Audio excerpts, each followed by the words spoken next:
Back in 1814, Francis Scott Key wrote a little song called the Star-Spangled Banner.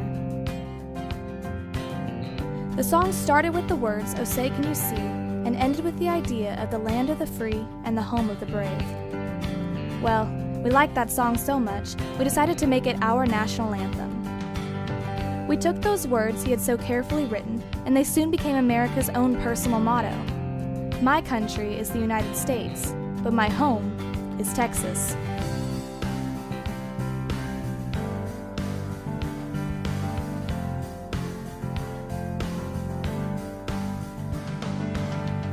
We don't think about it much, but Texas existed long before the Europeans sailed on over here and gave it its name. The sun has risen and fallen over these plains every day since the beginning of time, and boy, do we take that for granted.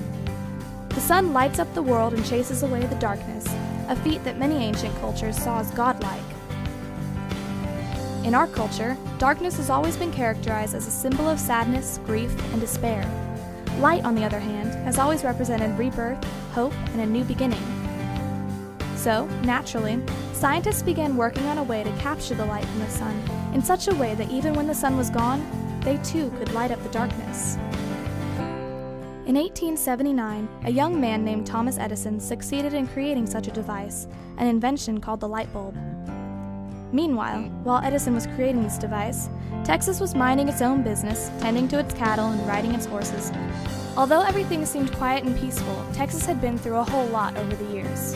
It had hosted several wars, been purchased and traded, and had been governed by 6 different nations at one point or another.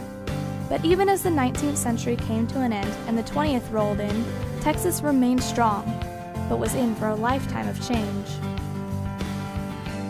Technology ruled the earth, opening the century with something as simple as the light bulb and leaving it with something as complex as the internet. The 20th century was a time of innovation, creation, and industrialization.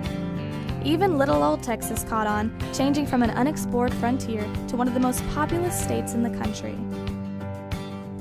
Light bulbs filled every room, air conditioning and central heating were installed in every building, and every house contained dozens of new electrical appliances. Technology was everywhere, but even with the changes that took place, Texas remained strong, passed down from generation to generation, and our parents' parents have passed it on to us. We have it now. So, what are we going to do with it? I don't want to see the land I love so much go to waste. I don't want to ruin it with pollution or waste the energy it has given us on a TV that's been left on too long. Texas has given us so much. We have a rich history and a deep connection with the Lone Star State, and I want to make sure that future generations can have that same connection too. This is where we've groomed horses, gone to school, met our best friends, and fought our worst enemies on the schoolyard. This is where we lost our first teeth and learned how to ride our bikes. This is where I had my first kiss and went to my first dance. This is where I'll get married and have my kids and watch my kids have kids and grow old someday. Texas is my home, and I want to keep it safe. I want my kids to look outside and love what they see. I want them to love it like I love it. Every switch we turn off now is one more that our children can turn on in the future. We can turn down the air conditioning a bit in the summer and enjoy that good old Texas heat. And maybe we'll get a little bit colder in the winter, but it's always a good excuse to hold a boy's hand.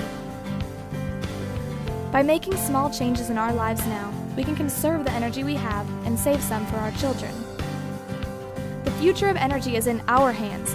We have the power to make Texas a better place. Like my mom always said, you should always leave a place better than you found it.